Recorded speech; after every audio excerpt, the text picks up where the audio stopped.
What does it mean to be an effective leader?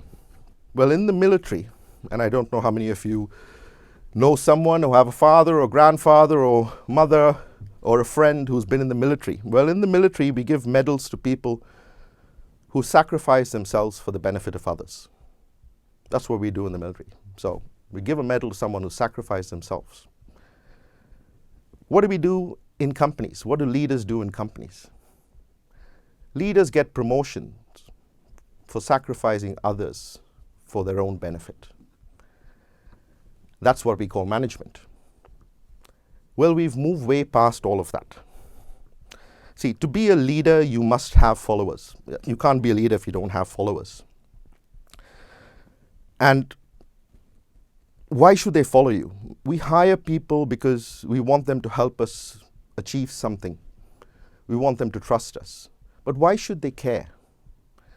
I think the most important trait of Gen Y today is that they actually care. They care about the why. They care about a purpose. And if you can engage with that care, I think the issue here is not about a generational gap. The issue is about leadership. It's not about generation. Because, and why I say that is because Gen Y are more vocal than other generations. They have that social economic options to be able to influence. And what they've done with all of that is they've accelerated the pace at which leaderships are compelled to change and to act. And that's the challenge we're seeing in organizations today. What we're seeing in organizations are leadership being pushed and compelled to act, to do things differently. It has nothing to do with the generational gap. It has to do with the ability and the competence of your leaders. And I think if there's anything that you take away from today, that's the most important thing. How do you go about influencing your leaders, building better leaders, and bridging that gap? I want to spend the rest of this session kind of going through some sort of practical examples with you, and I think that'll kind of reinforce the importance and how you can actually manage things day to day. Now, every situation is different, every organization is different. I've worked for over 50 plus organizations in my tenure, and there's not a one size that fits all. All I can kind of give you is sort of some best practices that have worked in some, and some best practices that have worked in others. But I think you really need to piece the pieces of the puzzle together and base it on your culture internally. So let's talk a little bit about some of the challenges and what you can do as an organization to kind of fix this. So allow millennials to workers to form more meaningful connections. Now, this is the first generation that has been so hyperly connected, and they kind of naturally expect this at work, and whatever they get at home, they want in work. So it's about building strong relationships, and some of the stats show that 40% of them blog about sort of workplace issues, and they think that's acceptable. 70% of them have befriended their managers and co-workers on Facebook. So they're looking to kind of build those relationships at work. So what is it that you can do as an employer? What does it mean for you? It means you need to start embracing social media at work. The traditional forms of communication are traditional forms of communication. I've come from organizations that believe, if you've got a piece of messaging to put out, you need to put out that piece of messaging as a minimum through 7 different channels for it to have some desired effect. One of those channels that you should be considering is social media. Create a sort of similar Facebook-like platform at work. Set some guidelines in terms of flexible work. That's what this sort of generation want. Policies around use of phones and bringing your own device to work. Spend some time getting to know them, and I think that's one of the challenges that many managers kind of face. Or many leaders face. I don't know how to relate. It's not about having commonality of activities or goals or things that you share. It's more about wanting to understand how the other person is. How are you doing? How's your family? What did you do on the weekend? What makes you tick? Why do you love surfing? Just get to know them. Focus on a culture that is driven by results rather than process. And I think that's a key element in terms of bringing about a change. Focus on a culture that's driven by results. Because the one thing that upsets millennials is processes that are driven around length of service, which they want processes driven around experiences and end results. Encourage millennials to pursue growth is the other sort of concern that organizations are facing. And 65% of companies that provide 65% of millennials seek out companies that provide opportunity for personal growth. So if you don't provide this internally, that's a challenge.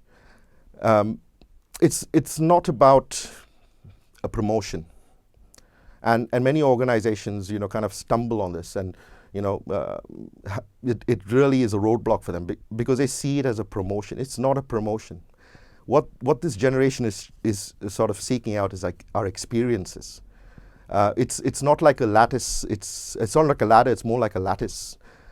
If you look at it, or even think about it as a game. I've got my son who loves video games, and the whole point of the fact that he loves video games is that it gets him to another level. So it's like leveling in a video game.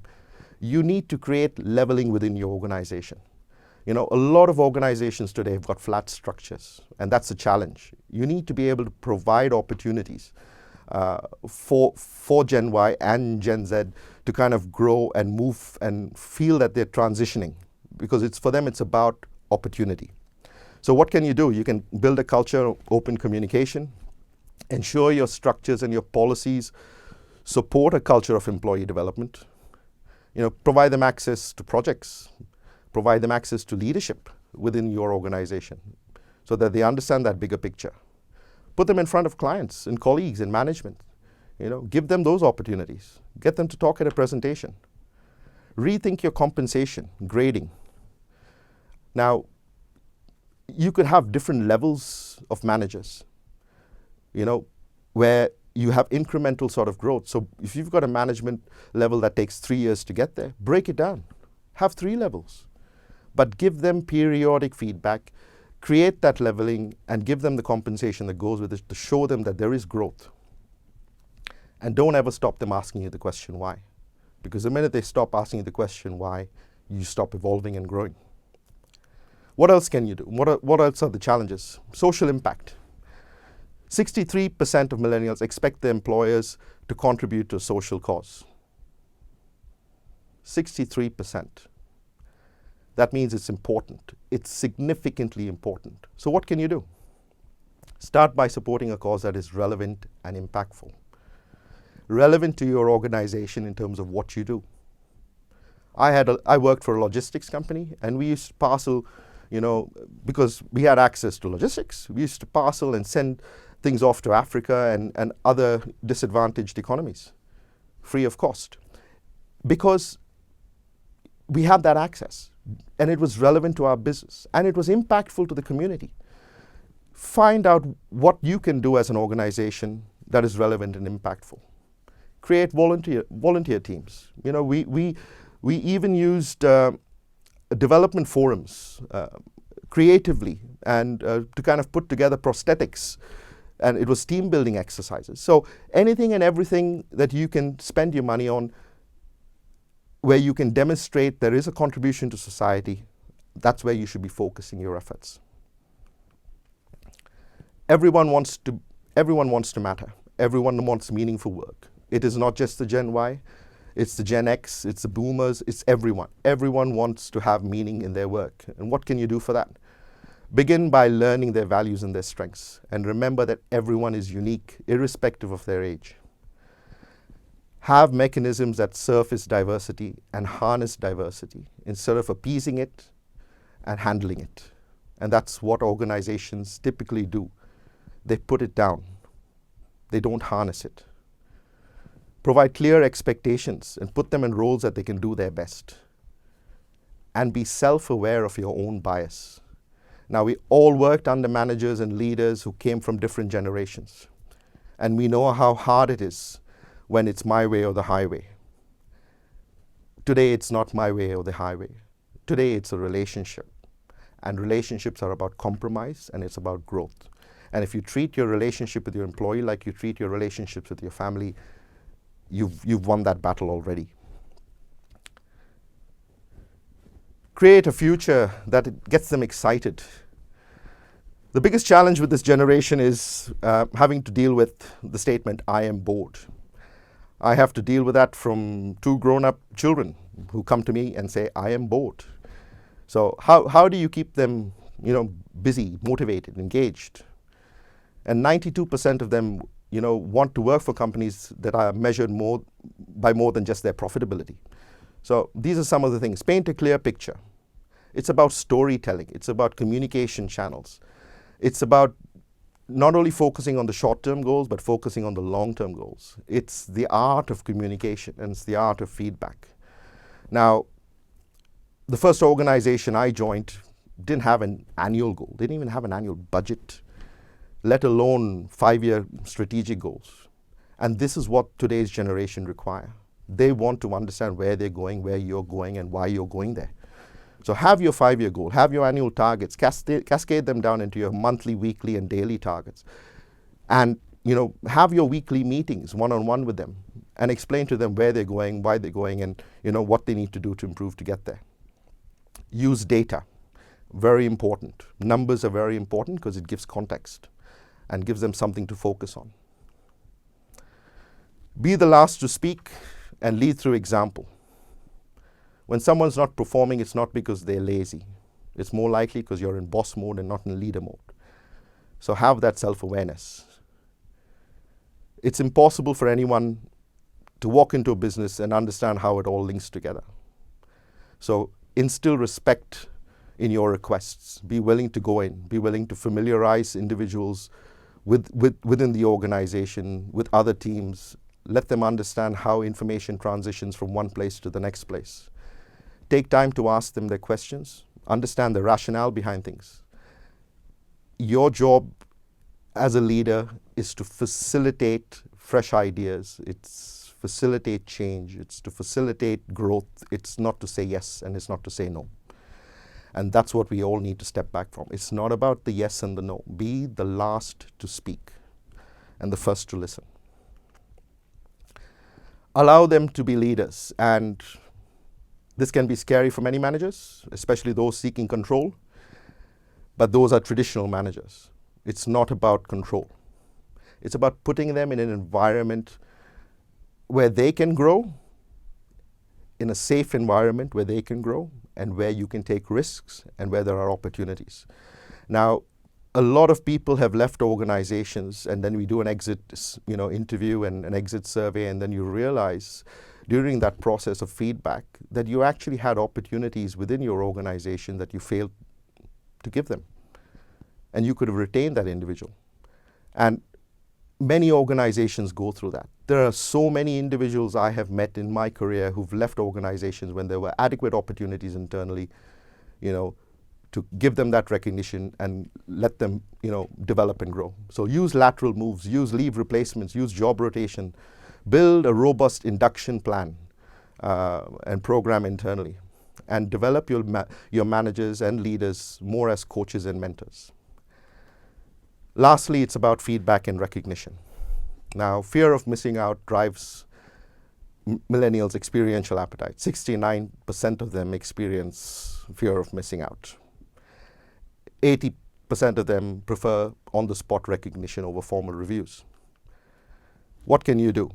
Ensure you have dialogue with your employees on a consistent basis.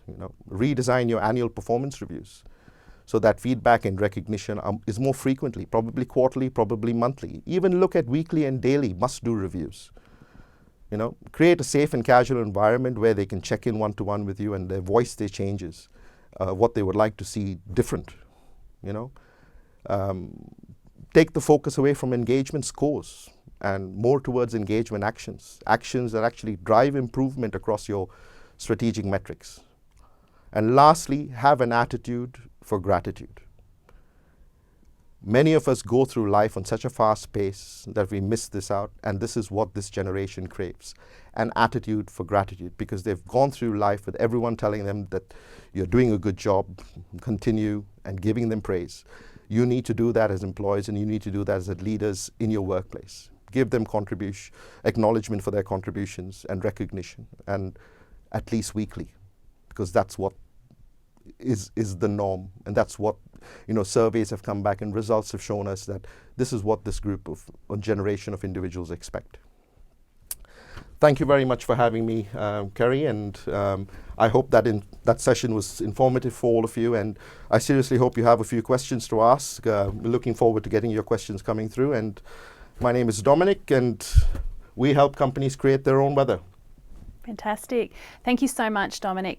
There's some really great takeaways in that, and some really good practical tips that I think we can all bring into our business, especially looking at some of those different keys you've just shared with us in the latter part of your presentation.